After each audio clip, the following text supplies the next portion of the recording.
오늘은 평범이 스펙이다, 평범이 스펙이다 라는 제목으로 하나님의 말씀을 증거하겠습니다. 본문 말씀은 마태복음 4장 18절에서 20절입니다. 갈릴리 해변에 다니시다가 두 형제 곧 베드로라 하는 시몬과 그의 형제 안드레가 바다에 금을 던지는 것을 보시니 그들은 어부라. 말씀하시되 나를 따라오라. 내가 너희를 사람을 낚는 어부가 되게 하리라 하시니 그들이 곧 그물을 버려두고 예수를 따르니라. 아멘. 따뜻한 봄날 송사리 가족이 소풍을 나갔습니다. 방파제 구경도 하고 물고기들도 보고 한참 구경을 하고 있는데 갑자기 식구가 늘어난 것입니다. 그래서 아빠 송사리가 못 보던 애한테 가서 이야기를 했습니다. 누구냐 넌? 그랬더니 쭈삣쭈삣 거리면서 이렇게 이야기를 했습니다. 저는 꼽살인데요. 여러분, 하나님께서는 우리를 이 땅에 꼽사리로 보내지 않으셨습니다. 하나님 나라의 위대한 주인공들로 보내신 줄로 믿습니다. 요즘 잉여인간이라는 말이 있습니다. 그런데 하나님 나라에는 잉여인간이 없습니다. 여러분 한 분 한 분이 하나님 나라의 특별한 사명자들인 것을 믿으시기를 바랍니다. 먼저 하나님께서는 평범한 자를 부르셔서 위대하게 사용하십니다. 예수님께는 12명의 제자가 있었습니다. 베드로, 안드레, 야고보, 요한, 빌립, 바돌로메, 도마, 마테, 야고보, 다데오, 시몬, 유다. 그런데 우리가 잘못된 선입견을 가질 때가 있습니다. 이 12제자가 특출난 사람들이거나 위대한 사람들이라는 생각입니다. 성경을 읽어보면 예수님의 제자들 역시 우리와 마찬가지로 평범하거나 아니면 조금은 결핍이 있었던 사람들이었습니다. 누가복음 4장에 보니까 베드로가 폭풍우를 보고 무서워하는 장면이 나옵니다. 또 바다에 빠졌을 때 수영을 제대로 하지 못하는 장면 역시 나옵니다. 일반 사람들이라면 폭풍우를 무서워하거나 수영을 못할 수도 있습니다. 그런데 베드로는 어부였습니다.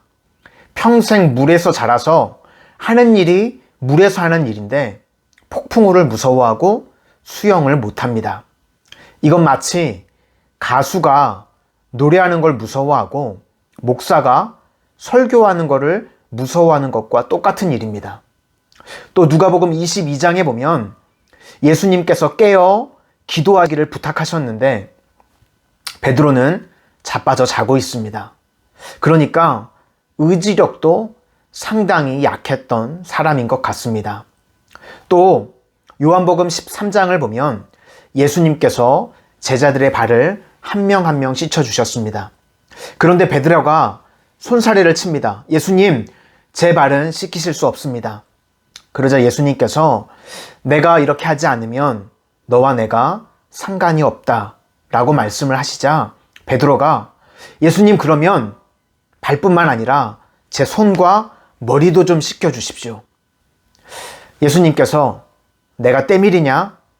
라고 그러셨을 것 같습니다. 영적인 센스도 없었던 인물입니다. 예수님의 제자들 역시 평범하거나 조금 부족했었던, 연약했었던 인물입니다. 그런데 주님의 말씀이 그 속에 들어가자 베드로가 변화되어져서 하루의 말씀을 증거하는데 3,000명이 죽게 돌아오는 놀라운 역사가 일어나게 되었습니다. 평범하고 연약한 자를 주님께서는 위대하게 사용하십니다. 오늘 저와 여러분이 이 시대에 하나님께서 붙드시는 위대한 일꾼들이 되시기를 주님의 이름으로 간절히 축원합니다. 다음으로 평범한 사람들의 작은 헌신이 세상을 바꾸게 됩니다.